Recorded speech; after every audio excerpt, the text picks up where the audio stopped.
You attract what you are, not what you want. You manifest what you are and not specifically what you want. This is one of the things I've learned over my life when it comes to attracting and manifesting the life that you want. The first time I heard this saying, it was very confusing for me. I was like, wait, that doesn't make sense. If I want something, that's what leads me to know that, okay, this is missing in my life and I want this. Isn't that how I'm supposed to manifest new things and attract new things? Yes and no. The thing is, to want something, to desire something, tells you one thing. It tells you that you don't have that thing currently in your life. And that's a good starting place because the contrast in your life allows you to become aware of what you'd like to create, the new things you bring into your life, the new desires that you have, the new life you want to live, right?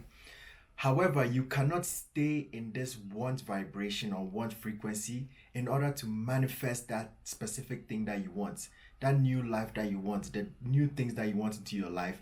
You, in order to bring it into your life, you can't stay in the vibration of want. The vibration of want says one thing. It says, I do not have. And whatever comes after I, or whatever comes after I am, or whatever you say about yourself, is really telling you the vibrational state you're in. And your vibrational state attracts like things. You know, the universe organizes things based off the law of attraction, the principle of the principle of attraction. So whatever you say you are, the universe basically, or the reality you're living in, responds to that. It's like a reflective mirror. It says, so when you say I am poor, you will live in a poor reality because the universe and the reality is saying, oh, he or she says they're poor. So let's give them a poor reality because that is what they say they are, so that the reality will fit their vibration. So everything is organizing and aligning itself based on who you say you are, which is based off your vibrational state, which you can know from your thoughts, your feelings, and your actions. And a simple example you can think about to understand this better is think of a radio station. Think of like one of the old radio stations where you had to tune a dial to get to a particular frequency, right? Let's say you wanted an R&B channel, and that R&B channel was on, say, 93.7, right? In order to get the music, the R&B music or the channel coming in into the radio so you can hear it, you would have to tune the dial to 93.7. If you tune to another dial, let's say 46.5, which is the rock and roll channel, you'll get the rock and roll music.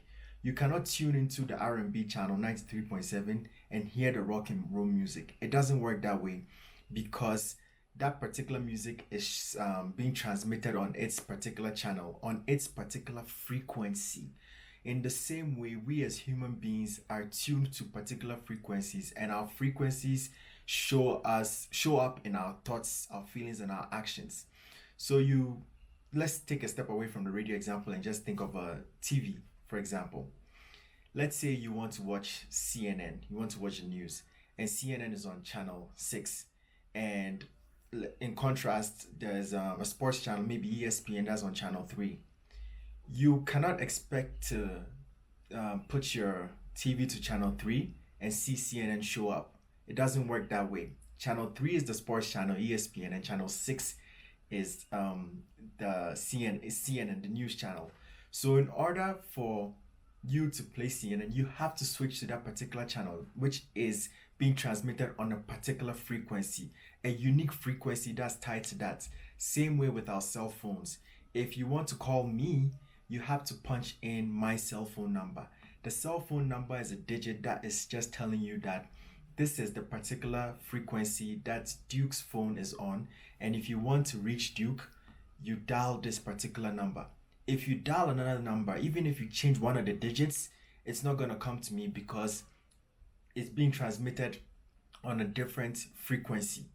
So everything in existence is aligned or arranged by different frequencies.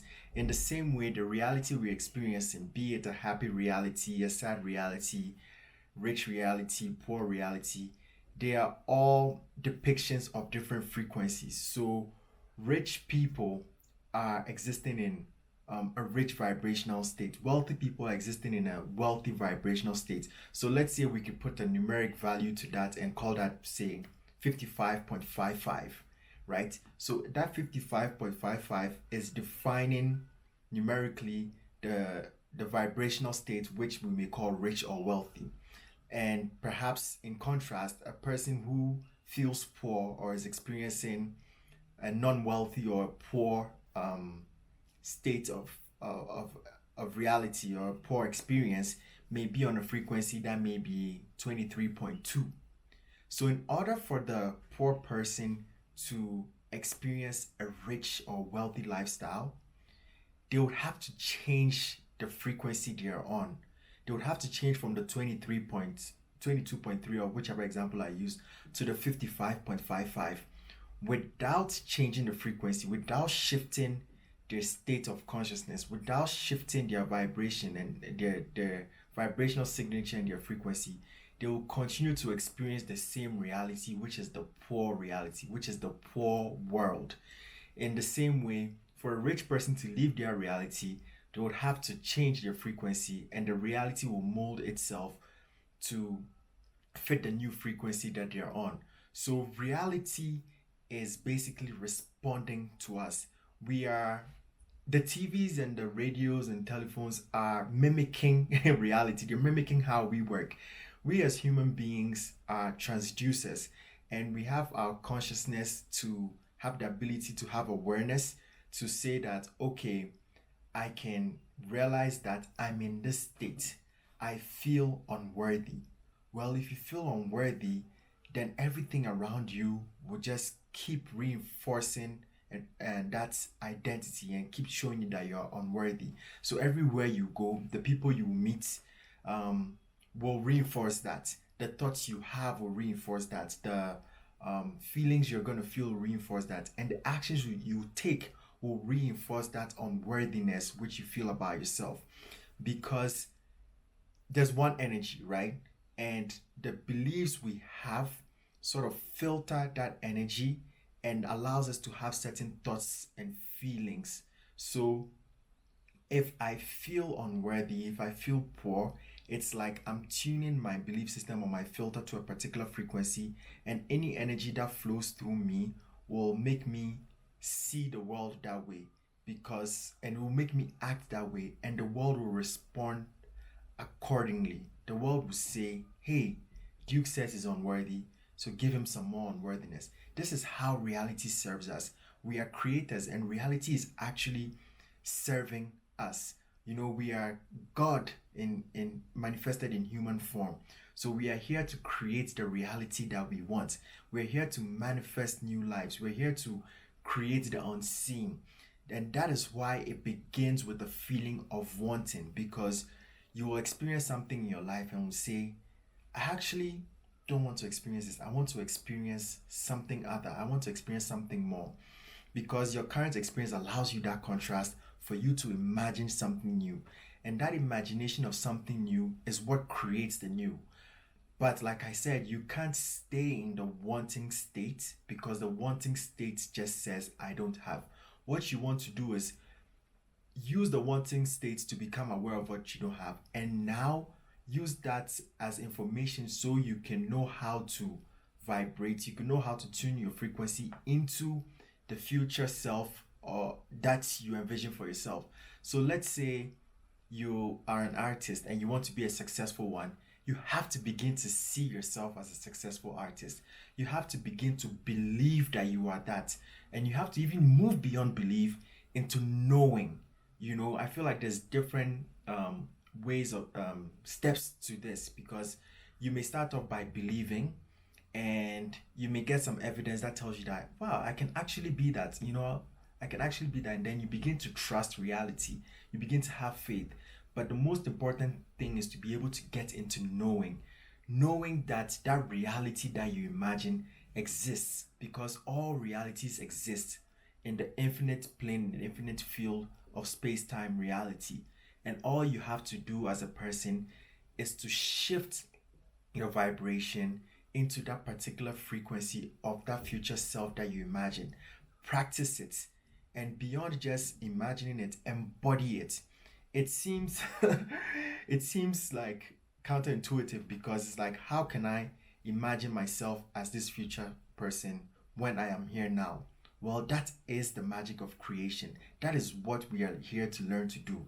To be able to harness your true power, your true creative power, you have to learn how to become that which you want to become now, because the only moment you have is now, and you have to practice that vibration. So move and walk like the thing you imagine in the future has already happened, because like I said, it already exists. The future and the past are just illusions. When the future comes, it will happen now. When the past happened, it happened in the now moment. So you have to use the power of the now to embody that state, to be in that vibrational state, and know that you are that already.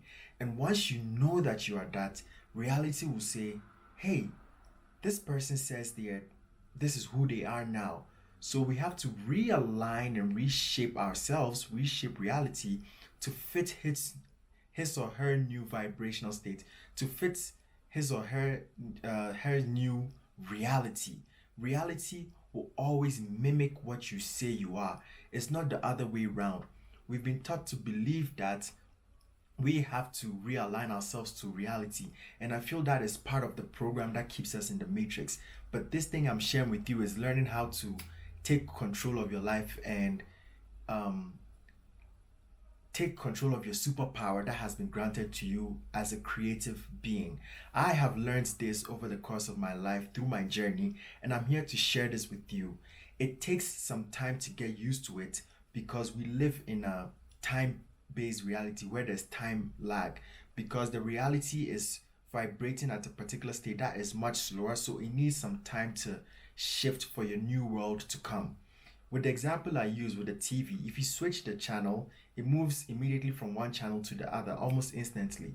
The thing about our reality that we're experiencing is that it takes a little bit of time. But just because it's taking time doesn't mean it will not arrive. Your job is to stay in that vibrational state that will bring that future reality that you've envisioned.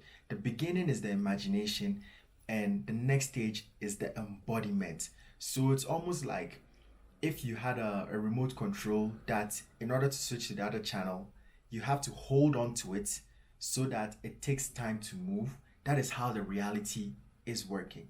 You have to stay in that vibrational state and pay attention, because your reality will shift. Sometimes, even before the reality shifts, you will see that the old reality will peer its head, sort of like the universe asking you, are you sure you want to change your reality?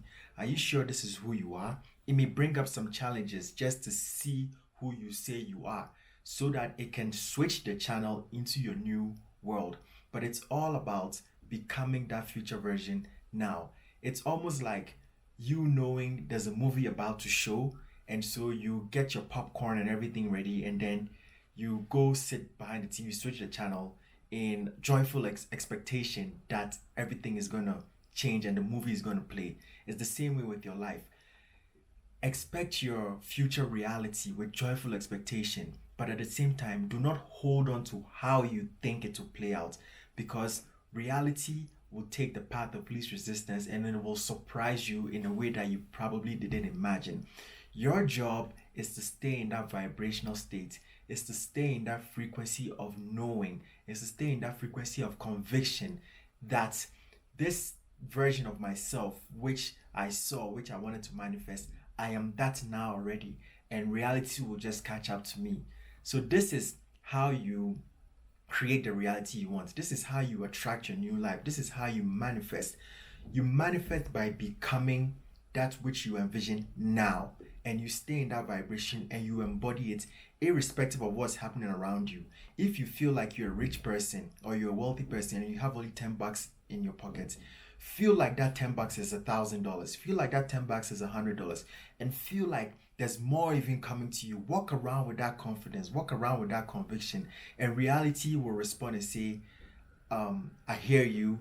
Now let's enter the real world. This is how manifestation works. This is how the law of attraction works. And this is how you and I, as creators, can use the power of our consciousness, the power of vibration, the power of tuning our frequencies via our thoughts, our belief systems, our feelings, and our actions to create the future self that we want for ourselves and to create our dream lives. This is the thoughts, this is the download that I'm getting today, and this is what I would like to share with you. And I want you to practice it. I would like to hear what you think about this in the comment section. And if this has brought you some value, please do like the video and share it with whoever you feel will find some value in this. As always, thank you for tuning in. Don't forget to like and subscribe and hit the notification icon so that whenever I release a new video, you get this. And thank you as always, because without you, I wouldn't be sharing this. And let's just continue on this journey to awaken to our greater selves, to awaken to our higher selves, to tap into our power and to create the lives that we want for ourselves and live in joy and harmony with all life. Thank you very much and have a pleasant day.